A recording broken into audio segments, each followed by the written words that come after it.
o'qiyotganingizda albatta o'z kasbingiz orqali tahlil qilib o'qishni o'rganing. George Samuel Claysonning asarini o'qiyotgan paytimda, bilasiz, pedagogman va mana shu kasbiy nuqtai nazardan uni tahlil qilib o'qidim.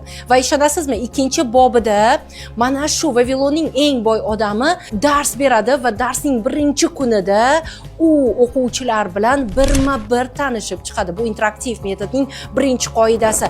Sen dars o'tayotgan paytingda barcha o'quvchilaring bilan yaqindan tanishib chiq. U yerda bular qaysi kasb egalari va pulni qayerdan topishlarini aniqlashtirib oladi. Ikkinchi foydalangan texnika esa amaliy topshiriq.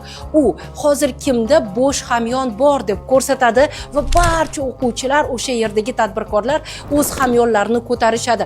Amaliy topshiriq ham interaktivlikning eng muhim ikkinchi qoidasi. Yana bir qoida esa uyga vazifada savol beradi va bu savolni muhokama qilib ko'ring deb topshiriq beradi. Ya'ni bir-biringiz bilan hamkorlik qilgan holda fikrlab ko'ring degan topshiriqni taqdim etadi. Qarang, Vavilonning eng boy odami ham darslarda o'ziga xos interaktiv metodlardan foydalangan.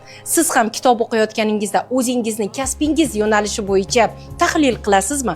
Ha bo'lsa, albatta izohlarda fikrlaringizni qoldiring va yurakchalaringizni bizga baxsh etasiz degan umiddaman.